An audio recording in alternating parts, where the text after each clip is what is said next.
Hi, I'm Alicia De Los Reyes, and I blog for the Pathos Progressive Christian channel on the blog Surprising Faith.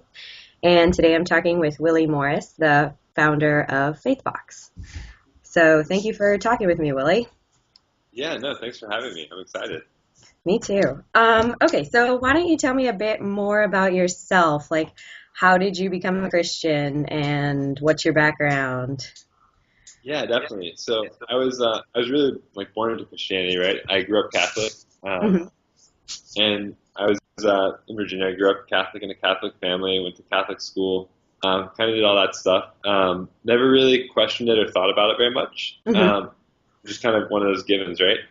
Until I went to college. So I went to college in Auburn, down in the South, and I went from being kind of like sheltered to all things Catholic to seeing a lot of different variations of Christianity, Hmm. and it didn't make sense in my head, like all these different versions and very different beliefs, that kind of than what I was used to, and some heavy-handed, some more liberal.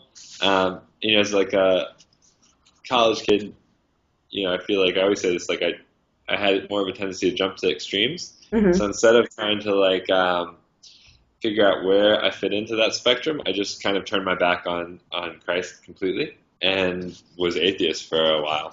Hmm. And then after college, when I was in Florida, I had a design agency and I was working with a private nonprofit, and we were helping people in disaster areas before FEMA or Red Cross could mobilize, and just had this outpouring of like love and support and like faith through like these letters, and it really like kind of opened up my heart in a lot of ways to kind of saying like, wait a second, like I started off like grew up Catholic, Christian, and like where did all that go and where does it fit in my life, and Hmm. maybe I should examine some of these things, and it was just like I didn't know how to reconcile it all.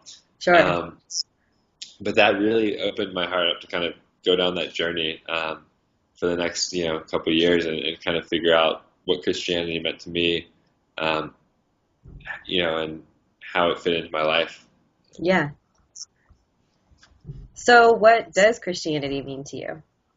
Yeah, so growing up, it was very much a Sunday thing. Hmm. It was, I go to church on Sunday. I try not to be a jerk during the week, and like that was it. um, I think when I came back to it after having kind of turned my back on it for a long time, it was a lot different, right? It was more about, obviously, like church and community still had a part, but it was more for me. It was more of a personal thing, and it was more Hmm. of like a personal, intimate walk with Christ. And um, like, what can I do during the week just to be a better person and to like spread goodwill through like actions? Hmm.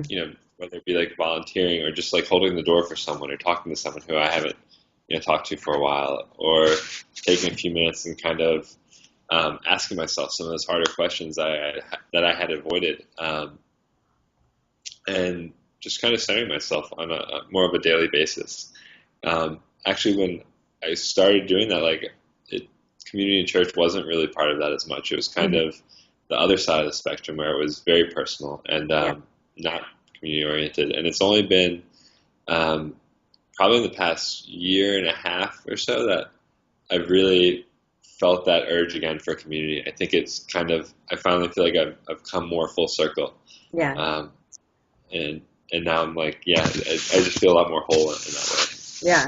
So, how was this like kind of different practice of Christianity, the more private one? How is that connected to your starting faith box? way. Yeah. So that, that experience, I think, and that journey really led me to what Faithbox kind of started as.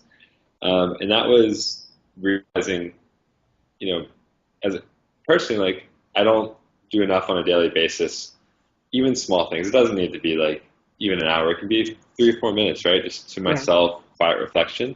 And so I started thinking like, how can I help um, bring that to more people and kind of help people kind of embrace their own faith in like that type of way. Yeah. Um, and the kind of monthly subscription model seemed great. Like we can build up a nice membership, and we can introduce people to like fun like products that have like Christian ideals, and also like give them reflections for the week, or some type of Christian content. It just seemed like this really great marriage of like one of these like more modern type business practices that people have kind of been getting into, but also a way to create like a really good community of people who are like doing little random acts of kindness and passing it forward, and like also just saying like, hey, like what can I do today, to kind of enrich my own spiritual life. Yeah. So is the goal to try and build a community, in part at least? In part, yeah. I think one of the goals is definitely to build like a community around some of these like ideas, and just kind of helping people on their walk. And obviously, I think community helps do that together. Yeah. But at the same time, these are people who are disparate all across the country receiving the boxes. So there's definitely, a lot of, it's very private at the same time, I think. And that's kind of one of the things we're trying to figure out how to do. Like, we have a good community that's, see each other online, but like how can we bridge that gap? Does it mean like trying to help people form like small groups, and follow along like monthly with their stuff, or just form new friendships of, between one of our members? So that's I think a little bit of a struggle that we're trying to figure out now. This is maybe going to sound strange, but it kind of strikes me as it's kind of like Christianity for introverts. Like, you get Christianity delivered to you. You can kind of practice it quietly, and then when you feel comfortable, you can go online and talk to other people who are kind of doing the same thing. Yeah, no, totally. I always describe myself as like an outgoing introvert. Like I enjoy community and people, but at the same time, like I need that space to myself and sometimes to reflect and stuff. So we've tried to build the product like around Faithbox, where it works for introverts or people who may like physically maybe they can't get out, but it also with some of the additions we're kind of making over the summer, I think we're kind of be doing things that would help a small group of people get together and like bi-monthly and say like, well, where are you in like your journey now, and kind of follow along. Cool. What are some of those things that you're gonna add? Is it gonna be like a product or like structure on your website or something like that? So the first thing is going to be actually like a monthly devotional that we're putting in there. So right now we have cards for like each week of the month. That's like a reflection or a random act of kindness, which people have really liked and gravitated towards. But one thing we've heard consistently is like we want more like Christian content. Yeah. So we're like, how can we do this, and how can we really enhance people's lives with it? So we're creating a devotional. So like a really cool like little moleskin notebook type notebook that you can carry with you in your pocket or purse or whatever. But instead of just having 4 to 8 reflections, it'll have one for every day, and it'll have a place where you can write down your thoughts for that day or a prayer for that day. Eventually we'll link that to some online content so you can really go deep on it. And kind of see other people's experiences, and then it'll also tell about the products in the box and a little bit about why we chose it and stuff. So I'm excited about that. I think it'll be a really cool little supplement that people can get month after month and kind of keep them. So cool. Do you put all those together, or do you work with somebody else, or? So sorry, something beeping on my computer. So Corey, who's our head of product, who's awesome. He's way smarter than I am, and he's been involved in ministry and youth ministry and different ministries and stuff, and actually just finished like Harvard Divinity School. So he's actually putting together a lot of that content. Cool. He puts it together, and then we kind of go through it and make sure it all fits with the month's theme and everything. But he's phenomenal at that. So cool. So then going back to kind of like who this is for, do you have a sense of like who your typical customer is? Like, what are they, an evangelical Christian? How old are they? Things like that. So denomination wise, I think I don't have a great sense. We don't ask people that. And we try to make sure that everything is kind of like non-dogmatic. We don't want to tell people what to believe. We just want them to ask questions about what they believe already. Yeah. That'll help strengthen it, right? It's a really fine line to kind of balance on. Yeah. And it's one that we're continually trying to improve on how we message that. Mm-hmm. But aside from that, I think our audience actually skews pretty heavily female right now. Mm-hmm. So in the future, we'll probably create a separate box for like guys that we can market more towards them as well, and like create better content that's specific to struggles that men or women go through individually in their lives. Cool. But that's kind of in the future. And like, what's a typical question that you would put in the box that would like make you think about your faith but not be dogmatic? Ooh, that's a good question. Like off the top of my head, I'm trying to think of one from like one of the last months. So a lot of times we'll include like a scripture. Mm-hmm. I think we had one last 2 months ago about like kind of your like I'm trying to remember what scripture it was, but essentially the question was like, how can on a daily basis, how can I further my own walk with God? So it's things that aren't specific, that are fairly general questions that as Christians we can embrace, but aren't going to like lean to a specific denomination. Sure. So do you think that like, so I grew up Catholic also. Do you think that like a Catholic or a former Catholic would read these questions and be like, oh yeah, this is something I think about? Or do you think it's more like, I don't know, other types of faith? I think it's one of those things that, especially with Catholics, right, it's a lot of like tradition and stuff. And so this is something that it's not traditional. Like this is like a brand new way to kind of embrace like your own Christianity. So I think the questions, I don't like, they're definitely not going to offend anyone, but I think the idea of like being a Catholic and sitting at home and like reading this and thinking about it outside of the church, at least to me, like that was like a very new notion.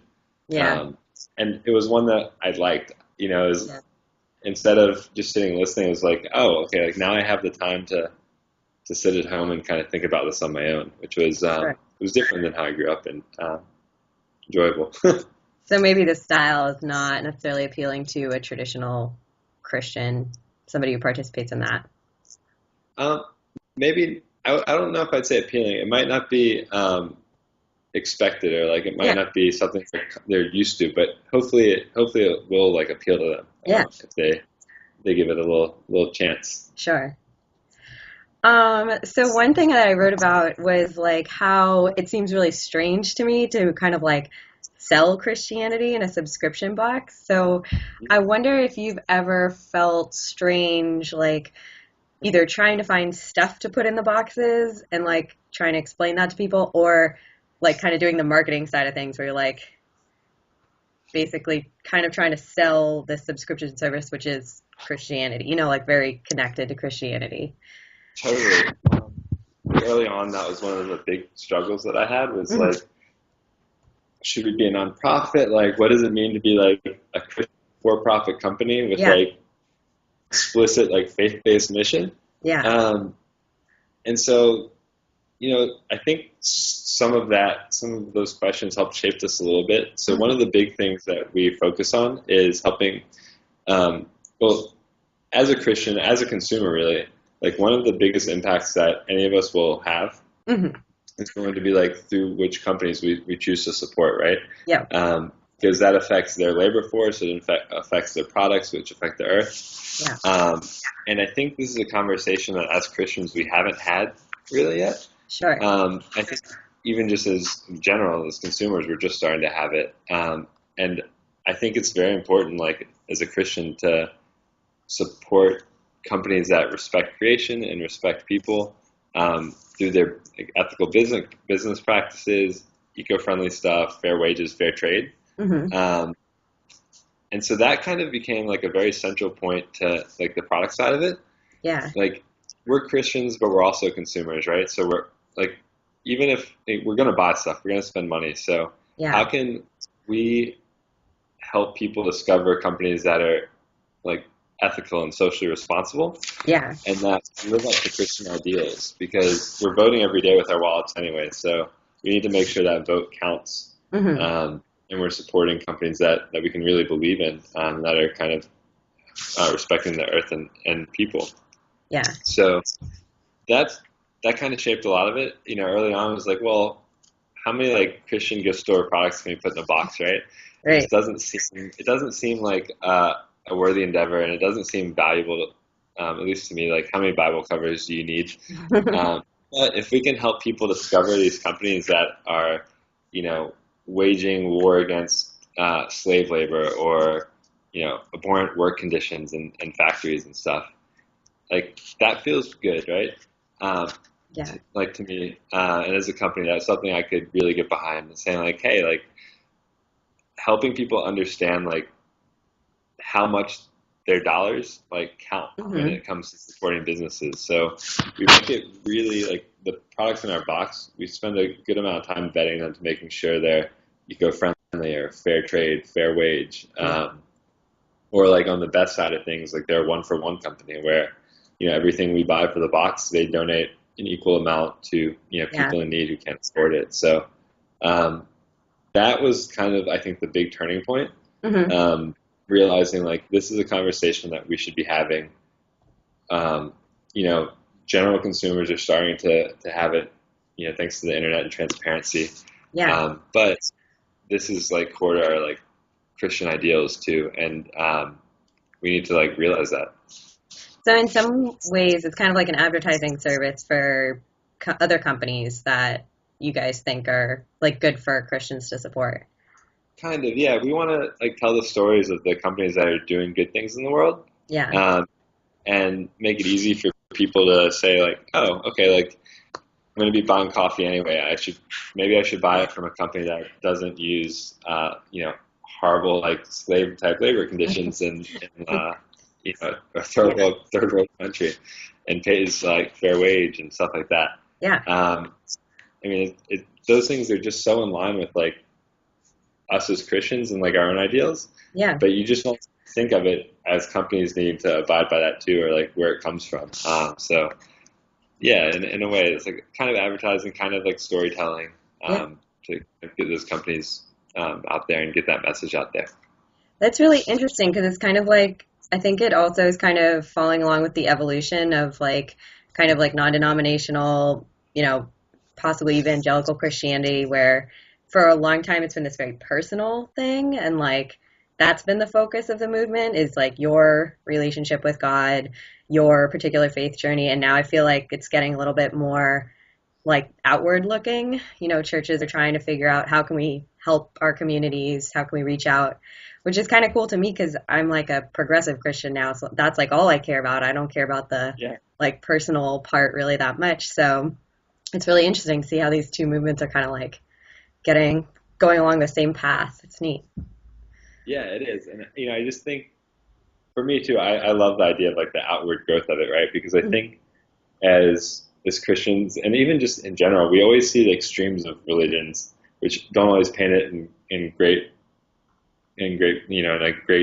characteristics. But like we have the ability to change that and to really support, like go outward and say like, hey, like we're doing great things. We're not,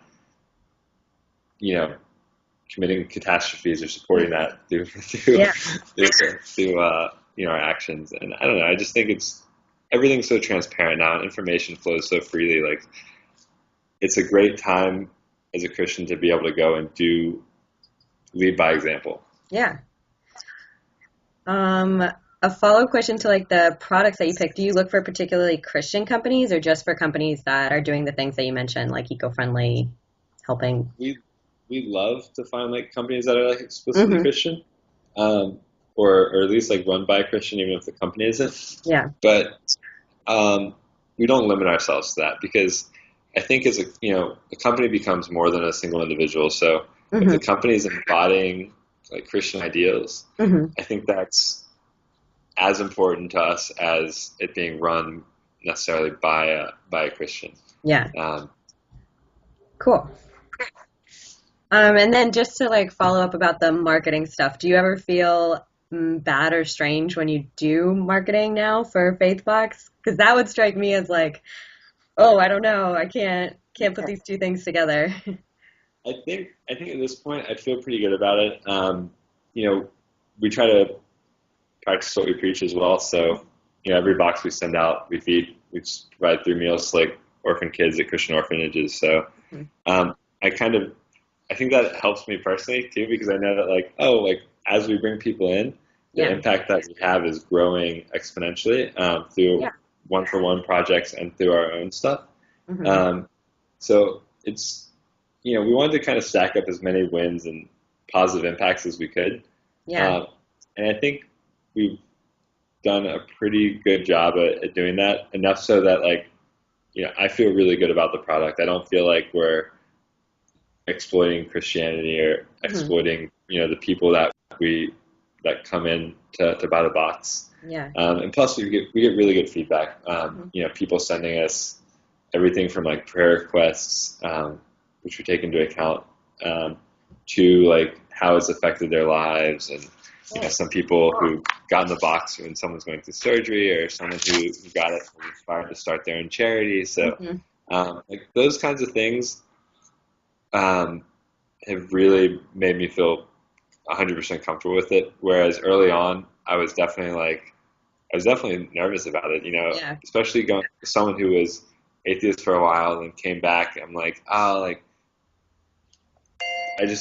was just nervous. Is putting yourself out there and putting my own story out there, and how are people going to react? And are they going to understand what we're trying to do, and or are they going to hate us for being a for-profit company? But I think I would love to see more Christian leaders step up and say we're a business, and yes, we have to feed ourselves and do this, but we're also going to be beneficial for the world, and we're also going to lead by example, and try to embrace these great tenets of Christianity in our company. I think that's super powerful. Cool. That makes sense. I think that's pretty much all my questions. Was there anything else that you wanted to make sure that you said when we were talking? No, I don't think so. I just like chatting about it. To me, it's just we're such an interesting crossroads with technology and Christianity, and just how everything comes together. Being able to do a Skype call with you, and it is cool. It's just good stuff. I'm a big fan of it, and happy to chat. And well, thanks so much. I super appreciate you taking the time to do this. No. So I'm planning to write it up and maybe post it by next week. So I'll send you a link whenever it's out. And cool. Yeah, we'll share it through our channels as well. Awesome. Yeah, if you guys want to cross post it on your blog, you're more than welcome to. I'll send you. Well, actually, I take that back. So since I write for Pathos, I'm not sure you're allowed to post the whole thing, but you could post a quote or whatever. We'll at least put a link out for you guys. Yeah, sure. Cool. Well, thanks so much. Yeah, definitely. And if there's any way we can ever help you guys out, let me know. I'm a big fan. Believe in reciprocation. So. Awesome. All right. Thank you so much, and have a nice day. All right. Thanks. You too. Take care.